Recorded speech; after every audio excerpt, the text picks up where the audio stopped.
Hello and welcome to the Educators Lounge. Yet is another weekend with your favorite host, Samuel Afre, also known as the Tomphonics. Yeah. So thank you all for joining us. Thank you for joining us this weekend, and I've been getting great responses from last week's discussion. Last week we had Mr. Bello. Yeah, he spoke about money conversations with school owners. That school owners avoid. And today we're going to be looking at taxation and school, taxation and school. So today we have. Good evening, good evening, good evening. Thank you for joining us. So today we have a tax expert and here in Nigeria that's going to be teaching us or actually discussing and telling us more about taxation here in this country and at least you also on the global stage too. So, what is expected for educators with tax? Either you're a school owner, a school leader, or a teacher, or just as an educator. Because even myself, I think I also have an issue with tax because there was a point whereby we were asking, so how much can should we be paying for tax? How much should we be paying for tax? So we're going to be demystifying and elaborating and piece is it PCC? Uh-huh. And everything tax. Okay, so are you ready for this? First of all, I want to apologize for us starting behind schedule. I know some of us have been waiting since 8 o'clock. In fact, I just wish my guest would just show his face maybe for a minute or two, but he's still stuck in traffic. But the show must go on. So please join me as my make welcome. Where is he? Where is he? Okay, he's coming up. He's still stuck in traffic. So, he was here. He was here. So waiting. Let me check the backstage. So now, whilst my guest will be coming up, he's going to introduce himself. He's going to tell us who he is, what he does, and all of that. But at the same time, please ask your questions. We have less than 40 minutes to do this. So, Mr. Abdulraheem, good evening. Can you hear me? Yeah, I can hear you. Good evening. Oh, thank you for joining us. Thank you so much. And we have quite a number of people joining us here on the show. And we have school owners, school leaders, teachers, educators, and all of that. So, Mr. Abdulrahman, let's know about you, who you are, what you do, and how you related to education, sir. Okay, yeah. Good evening, everyone. My name is Abdulraheem Alioluafi. I'm a partner with Alioluafi Bisomi Onimba and Co. We are accountants, auditors, and tax consultants. And we've over the years we've been able to support schools to develop schools. We've been able to handle schools accounting, their auditing, and also their tax services, and that is for compliance basis. So we have schools that we have helped in making sure that they comply with all regulations that they are expected to comply with, and then to also clear also their ambiguities, the ambiguity or the, let me say, the confusions they have in respect to taxes generally and also compliance generally. So because compliance is not only tax, we have other compliances too that are expected of schools. So we support schools in making sure that they are compliant in all compliant as much as possible, so they don't fall short of the government. So of course we are hopeful. I know we have a lot of schools that we have been supporting, and they have been thankful for it, and they have also been we are also thankful to them for giving us the opportunity. So thank you, sir.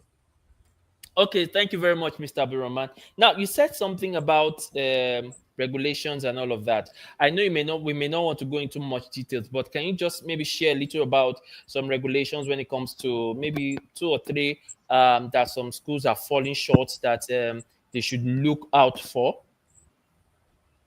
Okay, so I can let me make a tax a whole one, which is saying tax. Most of the schools don't comply with the tax laws, Number one, under the tax law, most of them don't comply with VAT. Not necessarily charging VAT, but at least VAT filing. Most of the schools don't comply with withholding tax application. Most of the schools also don't comply with the CAC annual filing rules, because there are many people are not aware they need to file the CAC every year with CAC. Most schools definitely fall short of the NSITF, what's it called, and also the ITF. So because all those, everybody is expected to be comply to this, but of course I think some of them, those big schools, average schools, do pension. So but for other ones that I've mentioned, most schools are not complying with them. Okay, so before I come to tax, I'm learned. I know that I'm learned, but I think I know where my expertise stops. So I won't say that I know more, but at least I have ideas on some. So the difference between auditing, because you said you're also an auditor, auditing, taxation, accounting, and all of that. Like in less than 1 minute, can we have I mean, the peculiarity about these things I just mentioned for you know to schools, pertaining to schools.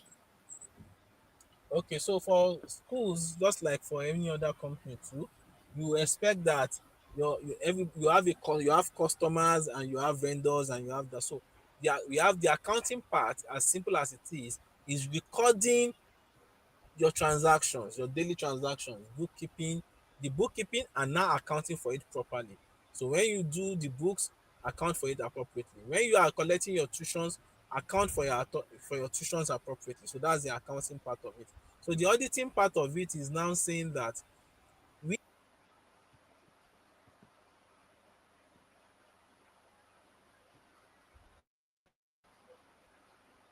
Oh, we've lost him. We've lost him.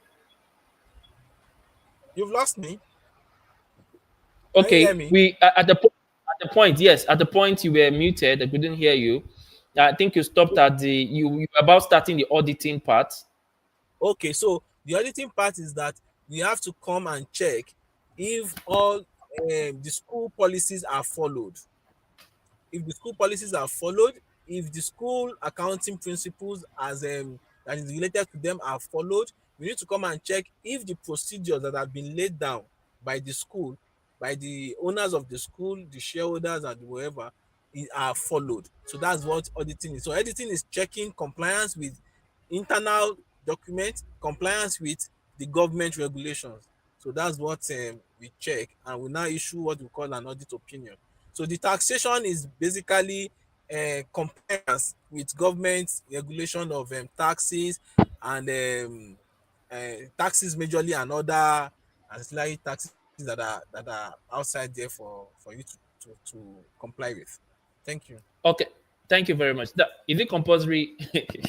Now, I used to learn that schools are NGOs, non-governmental organizations, and all of that. That they are more of charity and all of that. I used to think. I heard, when I got into this school business. So, I believe that if you're maybe a subsidiary of NGO and it should be taxation or not taxable. So why should school start, or why should school pay tax, or why should school get into the tax, corner? Okay, so number one, it's not saying that schools are NGOs is not necessarily 100% that way. So we have two so we have forms of registration with the CAC for schools. We have the one that is what we call the LLC, which is a limited liability company. Okay. So we have those that are limited by guarantee. Okay. If you are limited liability company, that means you are running a profitable enterprise, Hmm. irrespective of whether you are running a school, you are running on anything. But if your registration with CAC is a limited liability company, then definitely you are regarded as a for profit making organization. So Wow. Okay. however, if you are registered as a limited liability, limited by guarantee, you are regarded as a not-for-profit making organization, ab initio, ab initio. However, so Mm. for a company registered as a limited by guarantee is exempted from tax for non-commercial activities, for its non-commercial activities, But for its school is non-commercial. commercial, right? School is commercial. Yeah, school is commercial, but as long as they are not sharing profit. So if you are not sharing profit to shareholders and all those things, you are still regarded as not. Okay. Yeah. So if you are Mm. running as limited by guarantee, we expect that you are not allowed to share profit. Unlike if you are registered as a limited liability company, you are allowed to share profit from the profit that the school had made, and you are paying the government taxes to them also. So if I'd want to open a school now, I should open it based on the guarantee part, the limited liability based on guarantee, and I'm going to be exempted from tax. Is that what you're saying? Yeah, yeah. As long as you don't share profit, you are going to be exempted from tax. All those regulatories you mentioned earlier, so I'm going to be exempted from all of those, but I can just be filing the tax. Is that what you meant? No, no, you are not. Okay, so it is for tax. You are the income. It is the income from that school activity that would not be that would definitely be exempted from tax. However, if you do any commercial activity, not commercial that you are sharing profit, any profit, any business you do that is for profit sharing purpose, whether you are limited liability or limited by guarantee, you are going to pay tax on that transaction. Ah, this thing is big. Oh, I didn't know that it's this big. Oh, okay. Now let's talk about the 2026 new, braha about tax coming up and all of that. What's so special about it? What? Because now on the internet, everybody's saying huh, the name of the president, Shah. No, I'm not going to mention here, but that, 2026 is coming. Oh, they will start collecting your money. Oh, no matter how you do, the government will collect your money because this. Please, can you just summarize? Like we are 5 year old. What is it? Is it a new thing? Has it been on? What's gonna be like the penalty and all of Your that? network is breaking. So can you hear me? If you are viewing us and you can hear, please, you need to comment. You need to comment. Let us know that you can hear me. I can hear myself. I can hear myself. Mr. Abdulrahman, Mr. Abdulrahim, rather, can you hear me?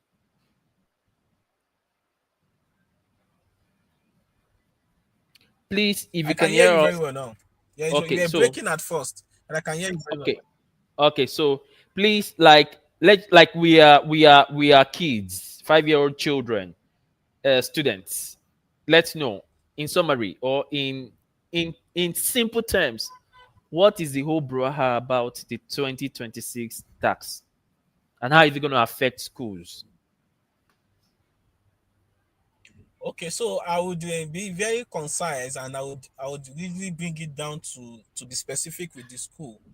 uh Basically, the bra is coming from the fact that many people are not we have not been complying with tax regulations. So now, having our new president, who seems to be a kind of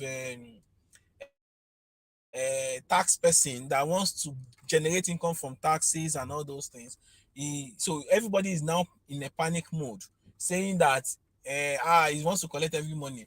The tax law had always been there. It has always been there. It's just our compliance level is what was low. So the government is trying to bring more people into the tax net and say, no, you are supposed to have paid tax. You are not paying tax. Now we want to collect our taxes that you are not paying. So the law had not. It's not like there's really no new thing. Even we should actually, if for people that are complying, would understand that this new law is to their own favor. Is to their favor.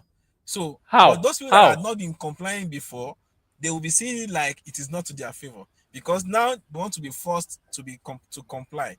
So, for someone that is Oh, we lost him again. We lost him again. We lost him again. We lost him again. Please, if you have any question, drop. I'm going to bring it up. Mr. Abdulraheem, if you can hear me, we can't hear you again. I can hear you, but you went off a bit. Okay. So I was asking Can how you hear me when you now? said yes, we can hear you now. We can hear you now. We can hear you now.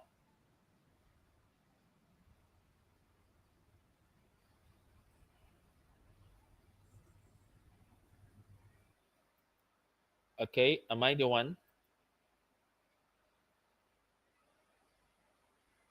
Mr. Abdulraheem, we've lost you again. Hello, Mr. Samuel, your network went. Okay, yes, it's okay now. It's okay.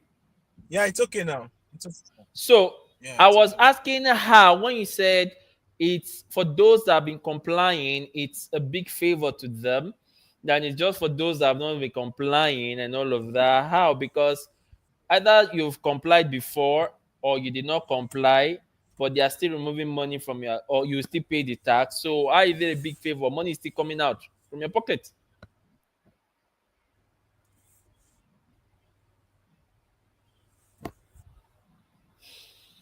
Oh, network is gone again. Yes, yes, it's network. So please, really, really. Actually, Mr. Abdulrahim is actually mobile. Currently, he's stuck. He's stuck. He's still driving while talking with us. That's why I said we're not going to spend long here. So for those that are just joining us, we're talking about taxation and school business, and you can go back to see the replay. Okay, we're going to leave it here on our platform so you can actually rewatch. Mr. Abdulrahim has been so kind to teach us about the regulatories, the taxations that schools, especially schools, are supposed to comply with. And the regulatory, bodies that actually handle these taxations. And he also went on to talk about the two different type of business registration, limited by guarantee and limited by the shareholders, and how you can actually get to do the taxation in any of these. Mr. Abdurrahim, if you're back, kindly just let me know if you are back. So, um,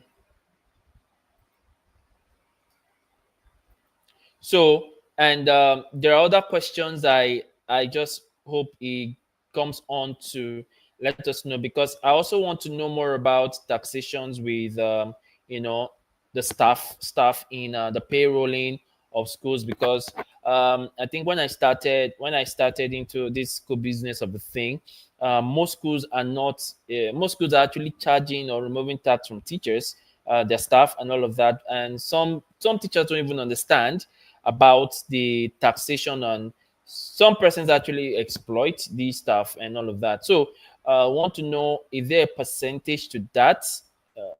Okay, please let me just let him know.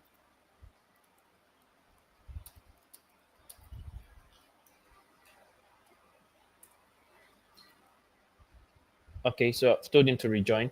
So because now I know that most people don't know about, okay, what is the percentage, or what is from what amount should staff be taxed? From what amount should staff be taxed?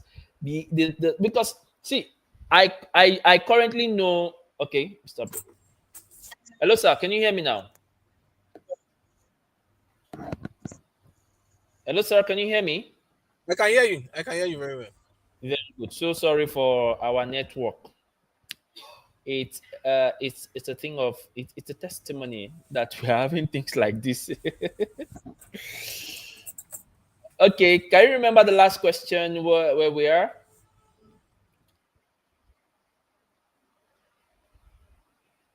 Gone again. Hello, sir.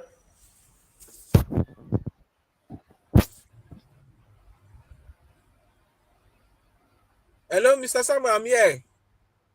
Okay, can you remember the last questions where we are?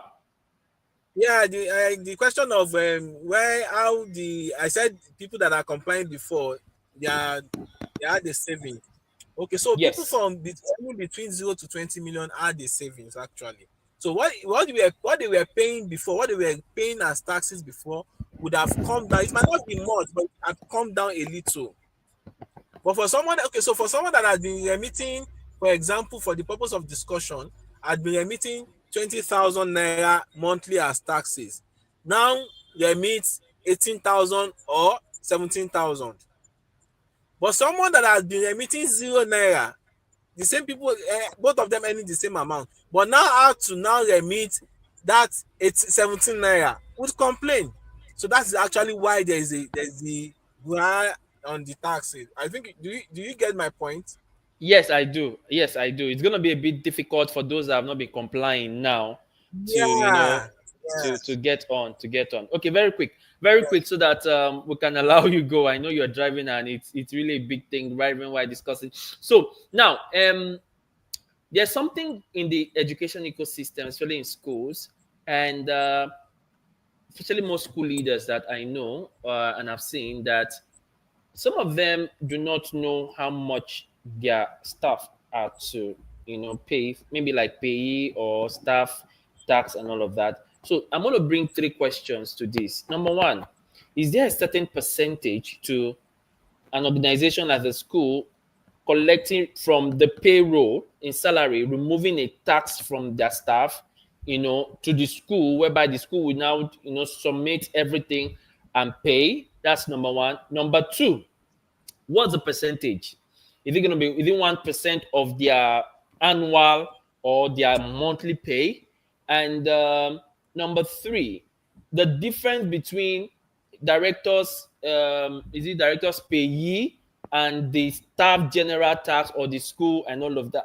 I don't know, maybe I'm making sense, but I know that many people have been, because at a point in time, maybe FIRS or some tax this thing just come and say, okay, people have not been paying tax, you've not been paying director's income, you've not been paying pay whatever.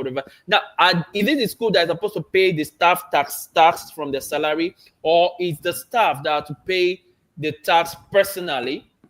Do you understand the question I just asked, sir? yeah. I understand the question. Okay. So, Okay, sir. so the explanation is simple. We have, for under Network, directors net are taxed under the Personal Income Tax Act.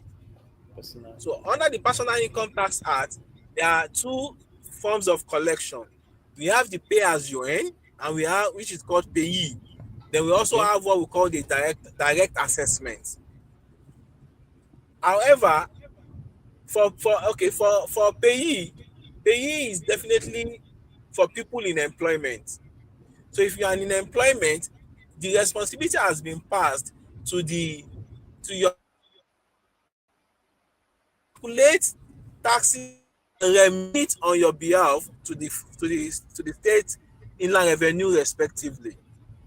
So after that has been done, it still does not absolve the employee of also doing his or her own filing himself between 1st January to March of the next year, of all the incomes that he had had.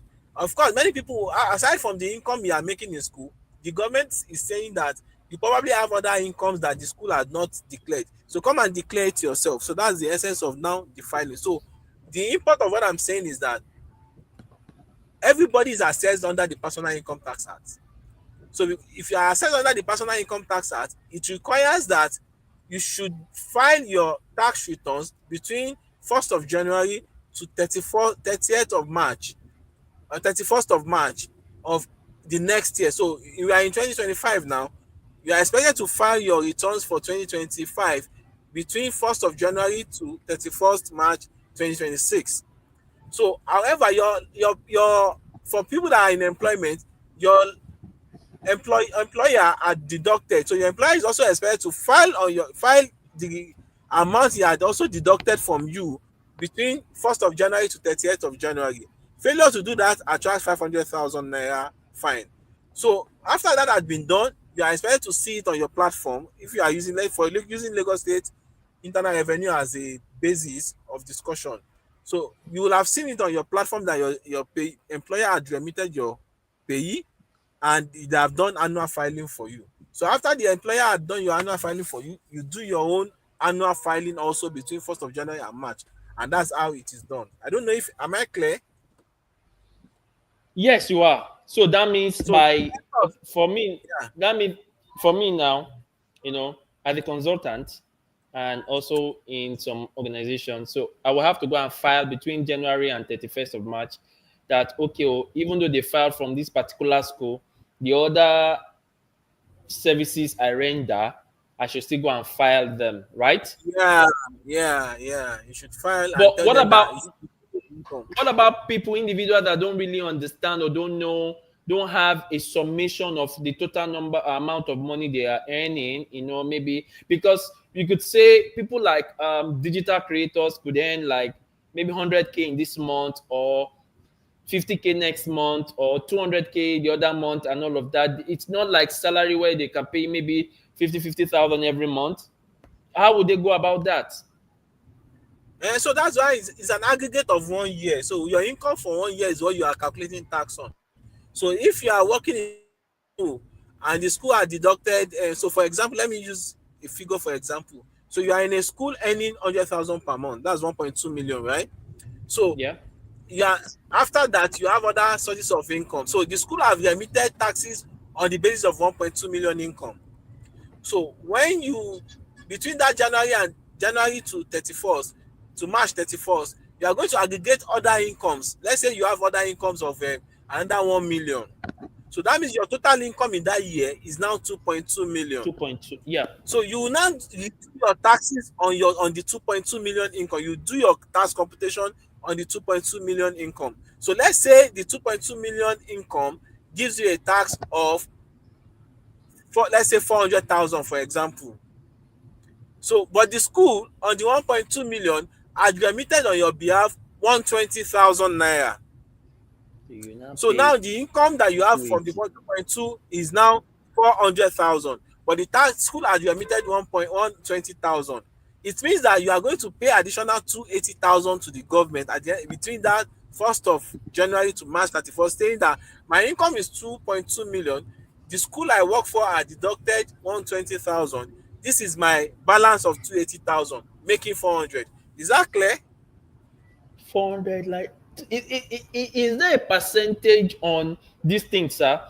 For it was one of the questions I asked, because many schools don't even know, they don't even know what to remove. Some schools are now exploiting some people, maybe they are not aware. So some, like, someone is earning because, okay, fine, I knew that they said if you are earning below, I think 30,000 or below minimum wage, you are not accrued, or you are not to pay tax. Is that true? Yeah. You don't really want when you are exempted, your tax is zero. Your tax is zero. Okay, now So above the yeah, minimum wage, yeah. is there a percentage, like maybe 0.1 or 1% of maybe the monthly or Okay, the so annual, there's no sir? percentage. It's a band. There's no percentage. It's a band. Zero income to 800,000, you are going to apply 0%. So it's not something that I can easily give you an explanation on to and say this is how you are going to compute it. So it depends on the income. So for 0 to 800, for example, you are going to have zero taxes.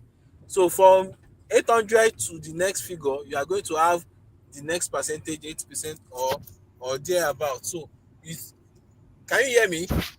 Yes, sir. I can hear you. Please go ahead.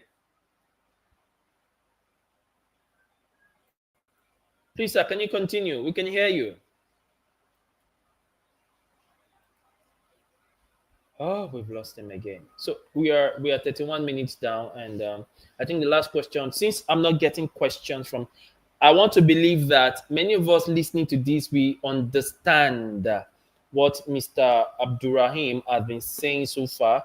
And Mr. Abdulraheem, if you can hear me, we have a community where we have about many school owners. Some may not want to come live, or some may not want to join us, but some are, they love text and all of that. So we're going to have Mr. Abdulrahim. I'm going to just share his details with us in the community and also in the description below. So you can reach out to Mr. Abdulrahim for more context and inquiries about how to audit, because uh, we're not causing panic here, but I think and I believe that in 2026, the tax people would be more.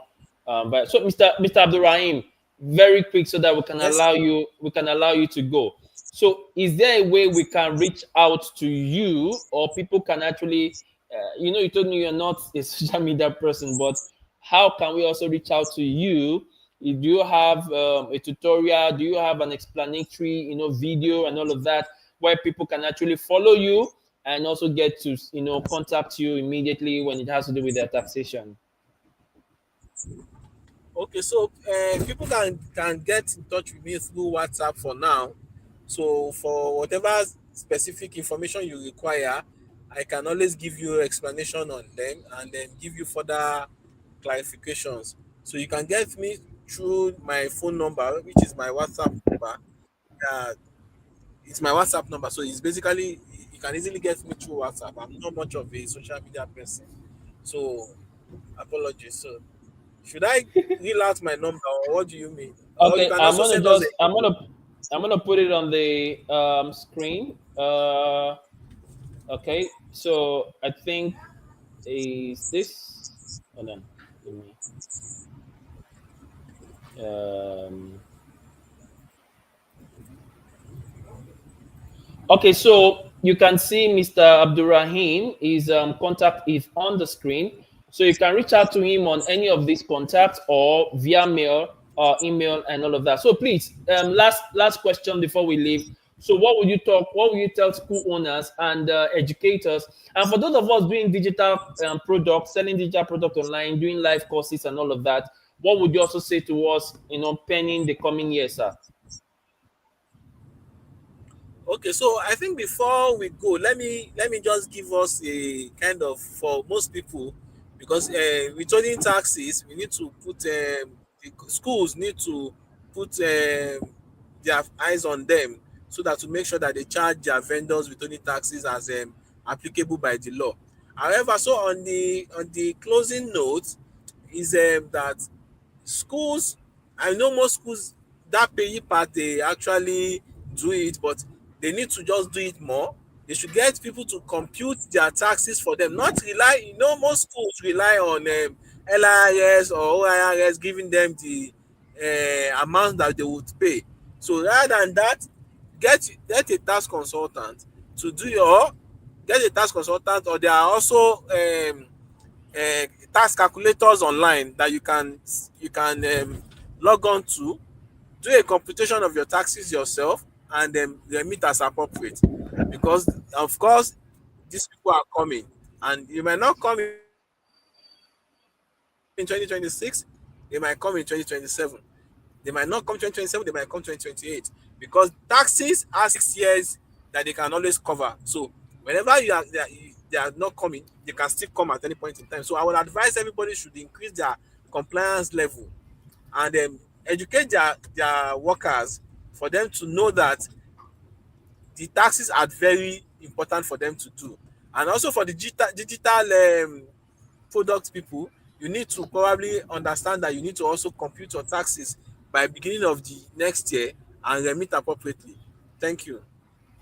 Thank you very much, Mr. Abraham. Thank you for your time. I'm so grateful. I'm going to share your details again in our community. We have a community of school owners, and so I will just share some of the things we discussed here, and they may actually start buzzing you and all of that. So please, you can you reach out to them too. I also tell them to reach out to you too, um, so that you can actually they can actually get more details and all of that. So, Mr. Abdurrahim, thank you very much, and we wish you a very good evening, sir.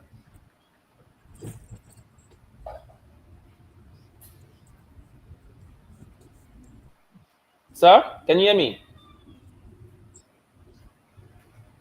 I'm here, but I did not get your point. I did not get what you said. Okay, I'm just saying thank you for your time, and thank you for staying with The us to network this is moment. breaking.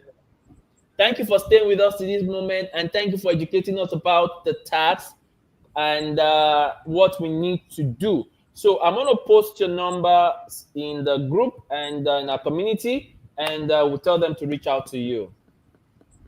No problem, sir. I'm Thank you so available. much. Do have a good evening. Same to you. Same to you. Bye bye. Okay. Yeah. So we've come to the end of today's podcast. Like I said earlier on, I'm sorry for keeping us, I'm sorry for starting behind schedule. It's always 8 p.m. every Saturday, the Educators Lounge. So please share this to every educator. They need to know. We need to know about taxation. And if you have jotted this, please, you can also post in the community for others to get to. I will see to it that I will see maybe bring Mr. Abdulraheem again in the community to do the text, training for us. So thank you very much. Please share this, write a comment. I'm going to respond to it, and do have a good evening.